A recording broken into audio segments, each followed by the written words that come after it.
मथा छा लिखी छा लिखां छा लिखी साल दुनिया जा सिंधियो हिक मुठ थी सिंध बचायो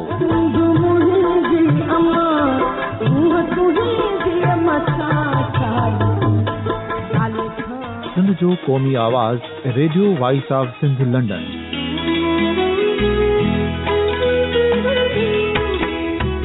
radio voice of Sindh London पंहिंजी नशरियात में सिंध जी सियासत, समाज, इक़्तिसादियात, तारीख़, क़ौमी उमंगुनि ऐं इख़्लाक़ियात मुतलिक़ सिंध जी हक़ीक़ी तर्जुमानी कंदे प्रोग्रामनि खे असराइतो बणाइण लाइ सिंध जे घण घुरनि ऐं धरतीअ सां प्यार कंदड़ अदीबनि, दानिश्वरनि, सहाफ़ियुनि, उस्तादनि, वकीलनि ऐं हर तबिके जे मानवारनि सजणनि खे सिंध में शऊरी इनकलाब लाइ सहकार जो सॾु ॾियूं था। अचो त गॾिजी सूफ़ियुनि ऐं संतनि वारी सिंध जो ओज हिकु मुठ थी वरी वापसि आणण वारे सफ़र जा साथारी बणिजऊं।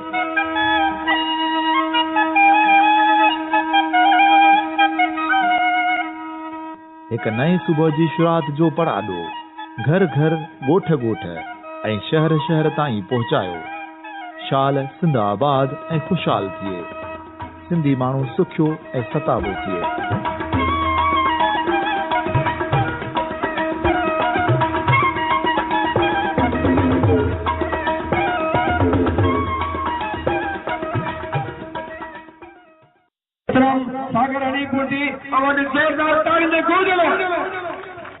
ॿुधायो फतवा फिरोशन जे पेशवाउनि खे, खाकी वर्दीअ जे ख़ुदि साख्ता खुदाउनि खे, मुनाफ़िक़नि जे गिरोहनि जे सरबराहनि खे त वक़्तु क़यामत जो कीन क़ाइल आहे। हदीसुनि जी असां सां हुजत न करियो, शरीयतुनि सां हियां साफ़ थी की न सघंदा। हाणे पटकनि जे वरन जो ही वचन त ससुईअ जे सेज लुटण जो त सूर सहायोसीं, पर भंभोरनि जा कत्ल मौत थी की न सघंदा। असां थूहर जो थञ तपी सघूं था, असां थूहर जो थञ तपी सघूं था, पर थर जे मोरनि जा कत्ल मौत थी की न सघंदा, या शोरनि जा कत्ल मौत थी की न सघंदा, ऐं थोड़ी फाटक जा कत्ल मौत थी की न सघंदा। अहिड़नि अहम मुद्दनि ते जेको आहे असांजे जे ख़्याल जेके माण्हू आहिनि उन्हनि खे मिलाइनि पंहिंजे लाइ। अॼु समूरी सिंध जेका रोडनि ते हेॾी उते वेठी आहे ऐं उन्हनि जो मुतालबो सिर्फ़ु इहो ई आहे जो मोटणु खपनि। हिननि जो को ॾोहो कोन्हे को। असां सिर्फ़ु इहो माण्हुनि खे ॿुधाइण था चाहियूं त हिननि जो को ॾोहो कोन्हे को। कोर्टुनि में या जजनि वटि बि जेकॾहिं हिननि खे पेश कनि ऐं असांजो को बि ॾोहो कोन्हे को। अॼु बि जेको पेश कनि हिननि खे असां इहो छा साबित करण लाइ तयारु आहियूं त सिंधी माण्हुनि जो को ॾोहो कोन्हे को, सिंधी माण्हुनि जो को बि ॾोहो कोन्हे को। हिननि खे पेश करे आज़ादु कयो। असांजे मुआसी सफ़र में वो साथी, असांजे मुआसी, असांजे मुआसी सफ़र में वो साथी, तमाणी द मंज़िल पंहिंजा ढोल ढाकी, तमाणी द मंज़िल पंहिंजा ढोल ढाकी। असांजे मुआसी, असांजे मुआसी सफ़र में वो साथी, असांजे मुआसी सफ़र में वो साथी, तमाणी द मंज़िल पंहिंजा ढोल ढाकी, तमाणी द मंज़िल पंहिंजा ढोल ढाकी। असांजे मुआसी, असांजे सामीन radio voice of Sindh London तां आहियां जी मेज़बान जाफ़र मोहम्मद।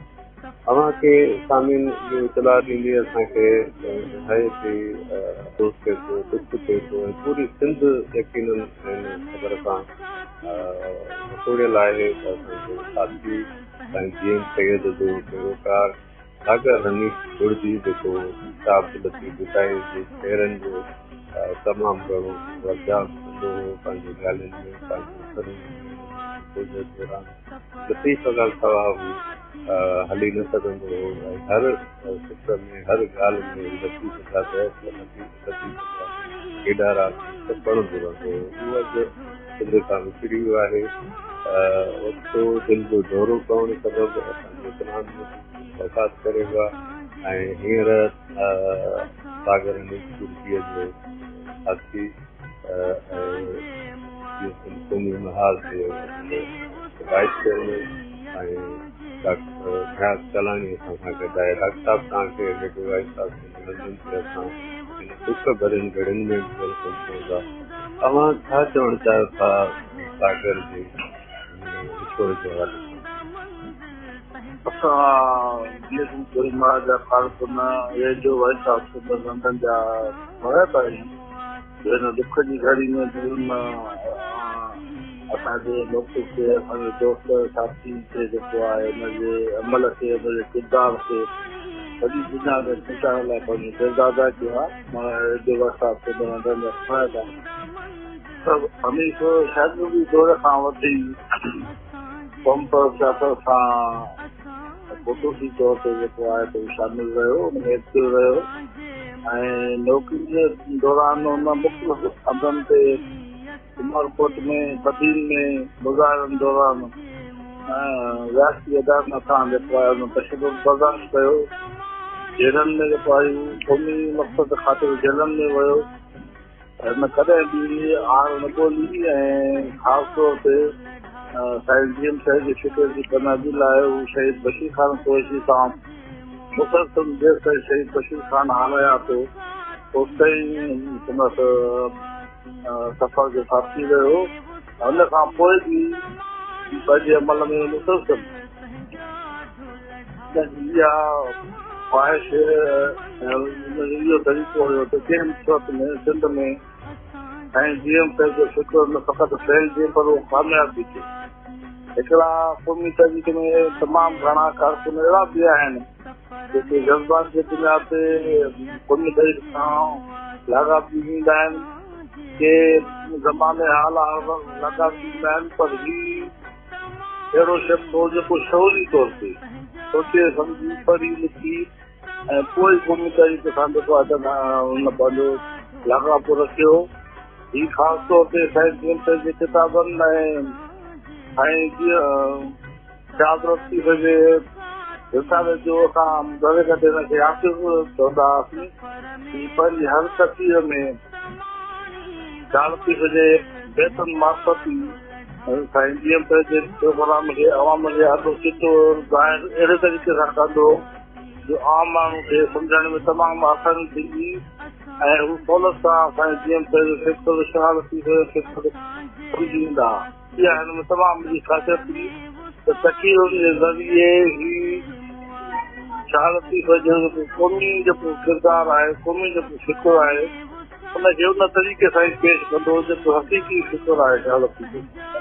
ऐं सम्झां थो त क़ौमी तहरीक जेका अॼु ई मुश्किलातुनि में घिरियल आहे अहिड़े दौर में असांखे हिन पढ़ियल लिखियल जेको आहे दोस्त साथी अॻुवाणनि जो असांखां जुदा थियणु क़ौमी तहरीक खां जुदा थियणु सिंधी ॻोल्ह खां जुदा थियणु हक़ीक़ी तौर ते क़ौमी तहरीक लाइ तमामु वॾो सदमो नुक़सान वारी ॻाल्हि आहे। ऐं आउं सम्झां थो जेका क़ौमी तहरीक अॼु ई मुश्किलातुनि में हूंदे परेशानी में हूंदे पर भुरबल किरदार था न थी करे सघे उन लाइ वेतन जेको आहे त दुख जो मरलो आहे दुख जो सोताल आहे। सॼी सिंध खे अपील थो कयां त पंहिंजी दुआनि में पंहिंजे सुठनि लफ़्ज़नि में असांजे भॻवान खे जेको आहे न सख़्तु यादि कनि पर हिननि सां त हिनजो जेको फिक्र अमल किरदारु जेका ज़िंदगी रही हुनखे थोरो जल्दी सां ॾिसंदे हुनखे जेकॾहिं पज़ीराई मिलंदी त आउं सम्झां थो कि असांजे लाइ वधीक बहितर जेको आहे अक़ीदत थींदी मोहबत थींदो तव्हांजी महिरबानी डॉक्टर साहिब काबिल हाणे अचे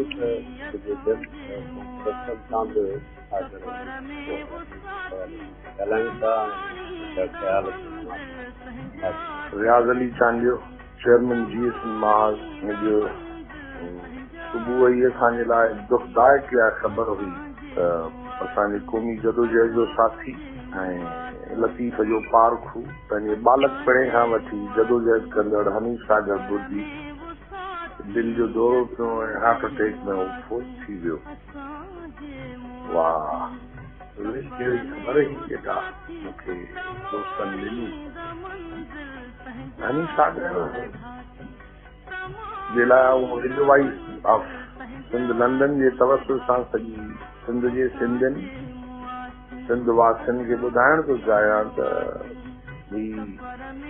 बचपन खां वठी सिंध जी आज़ादी वारी तहरीक जो सरगर्म रुकन रहियो। पहिरियों मौलाना आज़ीज़ लाइबोए साहब सां सिंध सागर पार्टी खां हिन पंहिंजी सियासत जी शुरूआत कई ऐं सईद जे विछोड़े खां पोइ हू असां सां गॾियल जदोजहद में शामिल थियो। 95 खां वठी अॼु 2018 जे 1 अक्टूबर ताईं 1 अगस्त 2018 ताईं जेसिताईं हुनजे सीसीअ में साह हो क़ौमी आज़ादीअ जी तहरीक में सरगर्मीअ जो रोल प्ले कयो। ऐं मां हुनखे ख़राज थो पेश कयां त जेके फ्रीडम मार्च आज़ादी मार्च जेके शहीद बशीर ख़ान कया उनमें हिन जो मुंतज़मी सुठो जनरल सेक्रेटरी, सुठो कारकुन, सुठो प्रेस सेक्रेटरी ऐं राब्ताकारीअ में हिन जो हिकिड़ो शनाइतो रोल रहियो। हर वक़्तु मुंहं ते मुस्कुराहट ऐं न्याज़ नेवड़त ऐं माण्हुनि सां मुखातिब थी तशबीह ॾे त भिटाईअ जे हर सुर जो वर्जाव कंदो। पंहिंजे बामल ऐं बाकिरदार दोस्त खां महरूम थियाऊं क़ौमी आज़ादी जी तहरीक जे हिकिड़े शानाए ते मुस्कुराईंदड़ नौजवान हनीफ सागर बुर्जीअ जो असां खां जुदाई थी आहे। असांजी महाज जे तरफ़ां 3 ॾींहं सोग जो ऐलान करियूं था। पार्टी क़यादत सॼी सिंध जा क़ौमी कारकुन असां सुभाणे उनजे अॾे ते पहुचंदासीं। सिंध वासियुनि खे ॿुधाइण चाहियां थो त ग़रीबी मुफ़लिसी जे बावजूदि हिन इहो असांखे कॾहिं न चयो हो त मूं वटि वसीलनि जी का तंगी आहे, मां पहुची नथो सघां। इहा रियासती पुर ऐं दाद क़ौमी कारकुननि जूं शहादतूं ज़हर पीआरण खां वठी जलाइण ताईं, जलाइण खां वठी टिचरल लाश फिटी करण वारे हिननि सभिनी वाक्यनि हुनखे कॾहिं ख़ौफ़ज़दा न कयो। मसूद खान कुरैशी जी शहादत हुजे, हू बामल थी रोडनि ऐं मैदाननि ते बीठो, ऐं शहीद बशीर खान कुरैशी जो विछोड़ो हुजे त बि हिन जिस्कम में वॾे ज़ाब्तगी वारे अंदाज़ सां जदोजहद कई। दोस्तनि जा तलख़ तीर बि न बर्दाश्त कया, पर कंहिंसां कॾहिं बि भाकुर पाए न शिकायत न कई ऐं साथ खां टुटो कोन, ख़ौफ़ज़दा न थियो। तंज़ीम ऐं पार्टी जूं ज़िम्मेवारियूं न हुजण जे बावजूद बि ही हर क़ौमी सॾ ते सरहु थी अचे पहुचंदो। ऐं पंहिंजे साथीअ जे विछोड़े ते गमज़दा आहियां। धणी हुन ते कर्म कंदो। सॼी सिंध जे क़ौमी कारकुननि खे हनीफ सागर वांगुरु पंहिंजी मुस्कुराहटूं संभाले रखणियूं। सईद जी तहरीक ऐं आज़ादी वारी तहरीक ते साबित कदम थी ॾियणो आहे, ख़राज था पेश कयूं। नवाज़ साहब भाॾाई जीअं मां मार्केट में radio voice of Sindh London जे ज़रिए अवां सां मुखातिब आहियां। अॼु असांजूं अखियूं हिकु दफ़ो ॿीहर मुल्कनि खां आलियूं थी वियूं आहिनि। सिंध जो तमामु हिकिड़ो सचार पुटु क़ौमी तहरीक जो हिकिड़ो ज़हीन किरदारु मोहतरम सागर हनीफ बुर्जी असां खां जुदा थी वियो आहे। सागर हनीफ बुर्जी जंहिं पंहिंजी ज़िंदगीअ जा क़ीमती साल काइंदियन सैयद जे आज़ादी वारे फ़िक्र खे ॾिना। हू शहीद बशीर ख़ान कुरैशीअ सां गॾु ऐं क़ौमी तहरीक जी चाप जेका क़यादत हुई हुन सां गॾु ज़िंदगी जा डिघा पंध हुन पंहिंजे वतन जी आज़ादी जे लाइ जदोजहद कंदे गुज़ारिया, उहो अॼु असां खां जुदा थी वियो आहे ऐं अहिड़े मूड में जुदा थियो आहे जॾहिं सिंध खे मुनज़म थियण जी ज़रूरत आहे, इत्तेहाद जी ज़रूरत आहे, ॿधी जी ज़रूरत आहे, तॾहिं असां खां यार जुदा थी हलियो वियो आहे। छाकाणि हनीफ बुर्दी जूं ख़िदमतूं ऐं ॿी ॻाल्हि त हिकु कारकुन जी हैसियत में साॻे वक़्तु लीडर वारियूं खूबियूं ऐं साॻे वक़्त ते कारकुन वारियूं खूबियूं, इहो जेको इंतज़ाज हो, मेलाप हो जेको ॿिन्हिनि शयुनि जो, उहो साॻे हनीफ बुर्दी में नज़र ईंदो हो।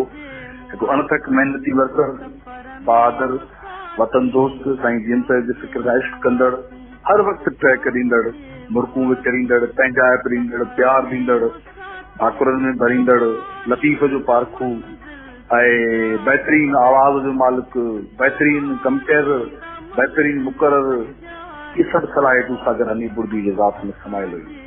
अॼु असांखां यार जुदा थियो आहे। असां क़ौमी तहरीक सॼी सिंध बल्कि सोगवार आहे, क़ौमी कारकुन सभु सोगवार आहिनि, असां सोगवार आहियूं जीअं माउ जे तरफ़ां।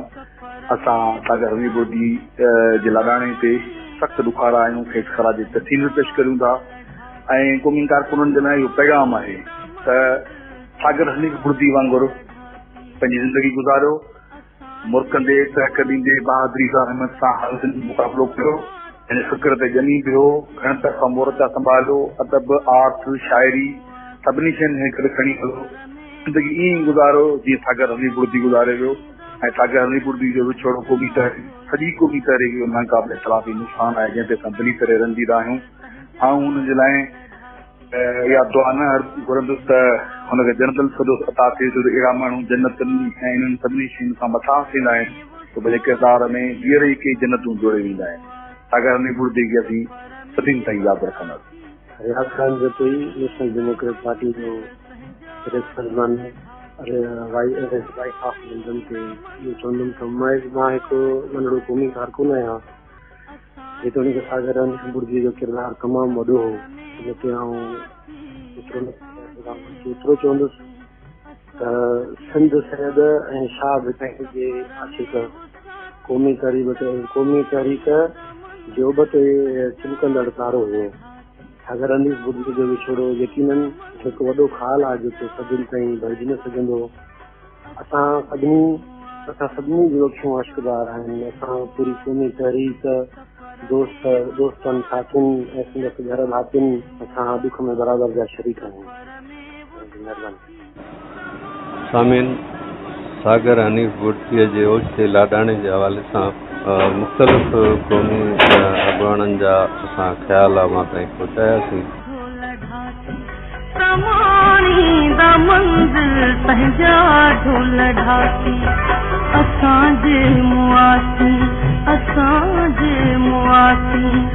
सफ़र में वो साथी असांजे मुआसी, सफ़र में वो साथी तमाणींदा मंज़िल पंहिंजा ढोल ढाकी, तमाणींदा मंज़िल पंहिंजा ढोल ढाकी।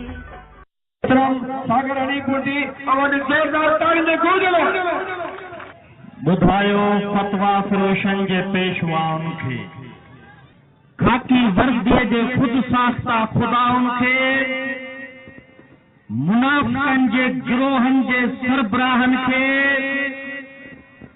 त वक़्तु क़यामत जो कीन क़ाइल आहे।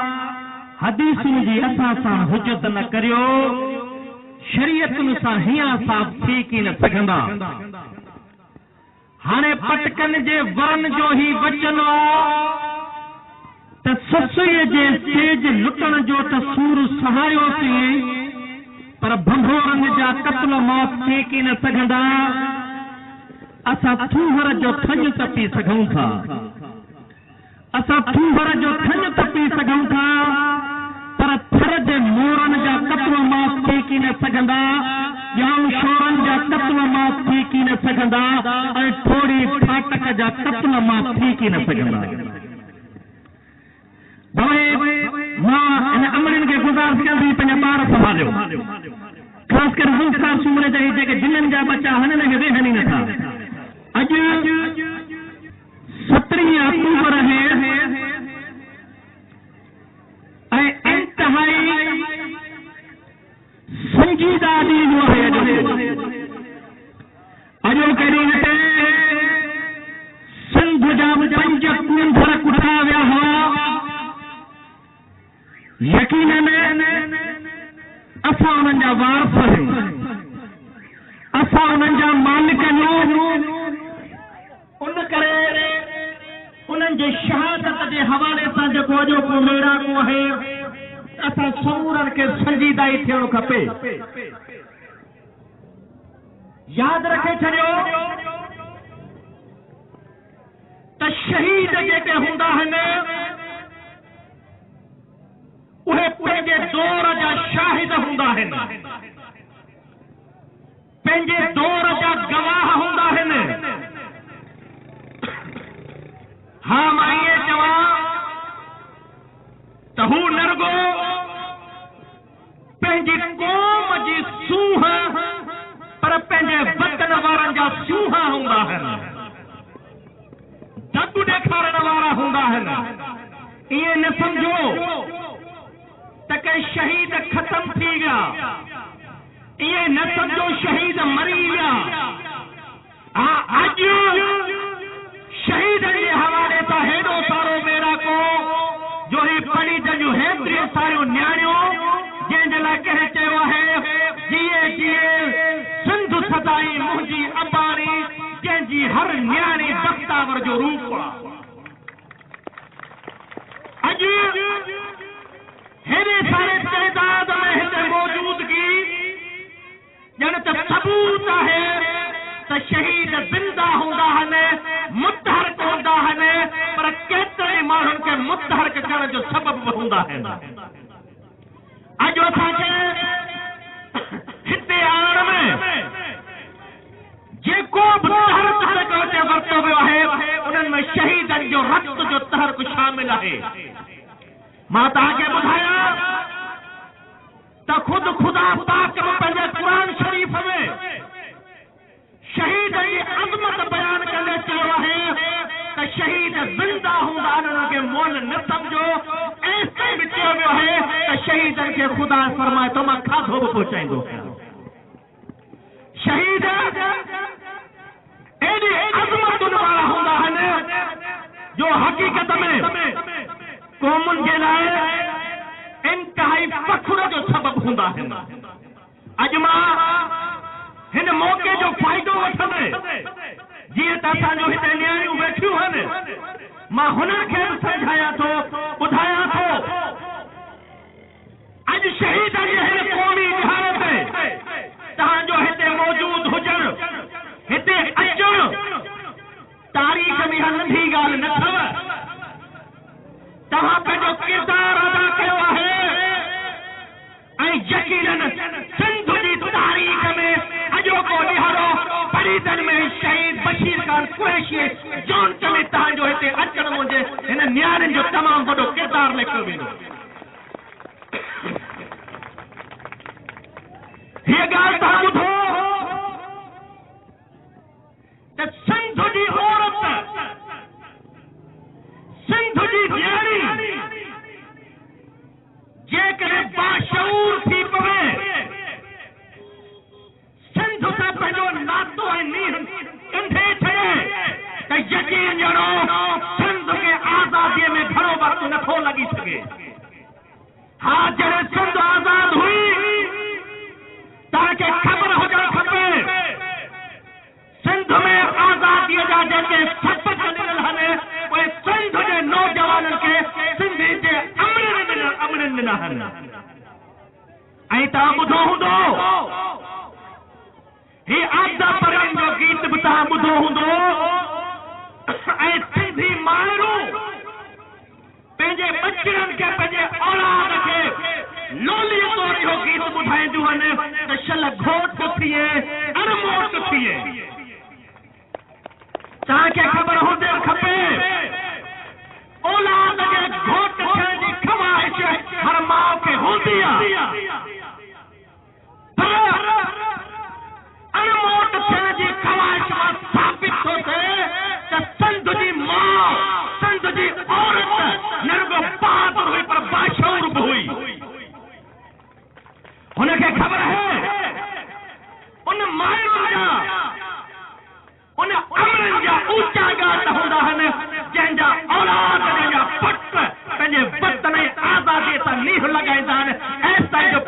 वतन सां क़ुर्बान थी वेंदा आहिनि। ऐं यादि रखे छॾियो, मां इहो बि तव्हांखे ॿुधायां, अणमोट छा थींदो आहे, ख़ासि करे सिंध जूं ही अमड़ियूं ही नियाणियूं सम्झनि। अणमोट मां जीअं अर्ज़ु कयो त सिंध जूं औरतूं सम्झनि पियो घोट छा थींदो आहे, अणमोट छा थींदो आहे। अणमोट जो मक़सदु इहो आहे कॾहिं वतन जी आज़ादी जे लाइ, धरती ऐं क़ौम जी आजपाईअ जे लाइ जंग लॻे, जंग जो मैदान सिंगारजे त हे मुंहिंजा पुट जंग में वञा पर मोटजा न, अणमोट थींदा। अणमोट जी हाणे तव्हां छा था सम्झो, हिते केतिरियूं माइरूं वेठियूं आहिनि, पंहिंजे सीने ते हथ रखे ॿुधायो का माउ पंहिंजे पुट लाइ सोचे सघे थी छा त हा तूं जंग में वञी मरी खपी वञी। सिंध जी औरत, सिंध जी माउ एॾी बाशऊर, होशियार, गैरतमंद, बहादुर, वतन परस्त हुई जो पंहिंजे पुट खे लोली ॾींदी हुई त वतन जी आज़ादी जी जॾहिं जंग लहे त तूं उते वञजा, भले क़ुर्बान भाकीअ था थी वञे न, मुंहिंजे लाइ का परेशानी ॻाल्हि न थींदी। न रुॻो एतिरो, मुर्शिद लतीफ़ जो हिकिड़ो बैत तव्हांखे ॿुधायां थो ऐं स्पेशल हितां जी नियाणियुनि जे लाइ, ऐं भिटाई फरमाए थो, जंग में वतन जी आज़ादी जे जंग जो अज़मतूं तमामु वॾियूं थींदियूं आहिनि ऐं सिंध जी औरत वतन जी जंग खे सम्झंदी हुई। तॾहिं भिटाई साहब फरमायो हो, भिटाई हिकिड़ो किस्सो थो ॿुधाए, हिकिड़े हमरा जी ताज़ी शादी थी हुई, घोट हो ऐं जंग लॻी वई, वतन जी आज़ादी जी जंग लॻी वई। घोट सोचियो ताज़ी शादी थी आहे, जंग में वेंदुसि, मरी वेंदुसि, जंग में हूंद न वञा, के त वरी बि वञिणो अथव पर पंहिंजी कुंवार पंहिंजे घर वारे खां सलाह छो न पुछां। ऐं हू आयो ऐं पंहिंजी घर वारे खे चए वतन जी आज़ादी, क़ौम जी आज़ादी जी जंग लॻी आहे, मैदान सिंगारजी वियो आहे, ॿुधा मां वञा या न वञा, मुंहिंजी दिलि थी चए त हूंद न वञा, ताज़ी शादी थियल आहे। हा तव्हां यादि रखो, ताज़ी कुंवार उन घोट जी घर वारी हुनखे चवे थी वतन जी आज़ादी, सिंध जी आज़ादी जी जंग लॻी आहे छा? हू चए थो हा।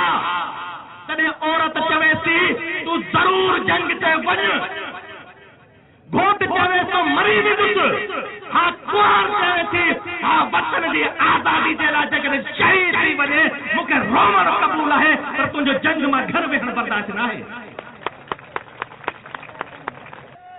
पंहिंजे मुड़ुस सां मुखातिब हुई, मुर्शिद लतीफ़ जे लफ़्ज़नि में मर मरी ऐं रोई मोटिया मकांध, छो त कचनि वॾा पांद जीअण थोरा ॾींहड़ा। ही बैत भिटाईअ जो बैत आहे ऐं सिंध जे उन औरत जे वतां भिटाई साहब चवरायो आहे, पंहिंजे मुड़ुस खे चवे थी वतन जी आज़ादी जे लाइ मैदान सिंगारियो वियो आहे, जंग लॻी आहे, हा तूं वञ, भली मरी वञ, मूंखे रोवण क़बूल आहे, पर मोटी न अचिजां, जंग जे मैदान मां भॼो ऐं भॼी अचिजां। छो सिंध जी औरत खे ख़बर है, सिंध जी उन न्याणीअ खे ख़बर है, हा छो सिंध जी तमामु थोरी हूंदी आहे, कचनि वॾा पांद ताननि महलनि खे सॼो लॻंदियूं आहिनि। हा जेका उहा औरत थी चए जेकॾहिं मूंखे कंहिं ईअं चई छॾियो त तुंहिंजो मुड़ुसु जंग जे मैदान मां भॼी आयो, इहो मुंहिंजे लाइ मरणो आहे, इहो मुंहिंजे लाइ मौत आहे। त हे सभु शयूं असांखे सम्झणु खपे त सिंध जा जेके माण्हू आहिनि, सिंध जूं जेके न्याणियूं आहिनि, उहे मौत सां जेके बाशऊर माण्हू आहिनि, सिंध जूं जेके ॼाणू बाशऊर न्याणियूं आहिनि, उन्हनि खे ख़बर है त मौत रुगो विछोड़े जो नालो न हूंदो आहे ऐं इज़त, गैरत, बहादुरी ऐं शहादतूं ई तमामु वॾी अज़मत वारियूं हूंदियूं आहिनि। यादि रखे छॾियो, मां ईअं चवंदो आहियां, हिते जेके बि माण्हू वेठल आहिनि, इन्हनि समूरनि माण्हुनि मां को बि इहा दावा नथो करे सघे त हू 500 साल ज़िंदा रहंदो। समूरनि खे मरणो आहे, अॻे पोइ मौत जो ज़ाइको समूरनि खे चखणो आहे, पर हिकिड़ा अहिड़ा माण्हू हूंदा जेके खटुनि ते गोरियूं हणी मरी वेंदा, कंहिंखे एक्सीडेंट ॾिही वेंदा, कंहिंखे बीमारियूं मारे वॼंदो, हा पाण खां पोइ उन्हनि जो पतो कटिजी वेंदो, पर ज़िंदा ऐं ताहयात यादि माण्हुनि खे उहे हूंदा जेके के अज़ीम मक़सद जे लाइ वतन ऐं क़ौम जे लाइ शहादतूं माणींदा।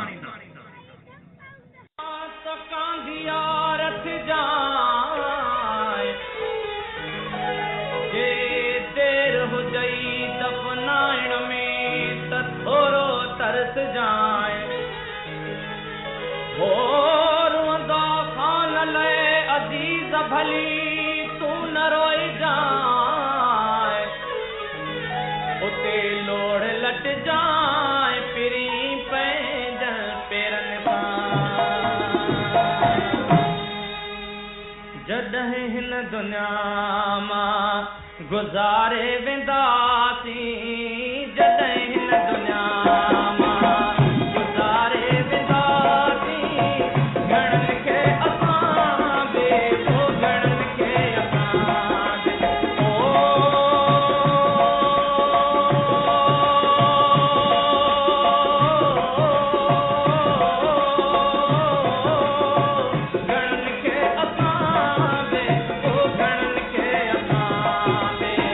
रोवारे वेंदा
कंहिंखे खटुनि ते गोलियूं हणी मरी वेंदा, कंहिंखे एक्सीडेंट ॾिही वेंदा, कंहिंखे बीमारियूं मारे वॼंदो।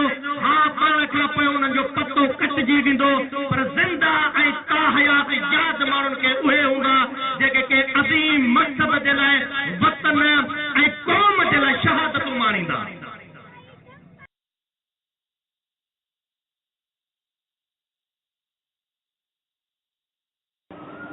सामीन, सागर हनीफ बुर्तीअ जे ओचिते लाॾाणे जे हवाले सां मुख़्तलिफ़ क़ौमी अॻुवाणनि जा असां ख़्याल मां ताईं पहुचायासीं। इन सां गॾु ई हीउ प्रोग्राम पंहिंजी पुॼाणीअ खे पहुतो आहे। जाफ़र मेमण खे हैदराबाद मां इजाज़त ॾींदा ऐं ॿुधंदा रहंदा radio voice of Sindh London. अवां जी समातुनि ताईं radio voice of Sindh London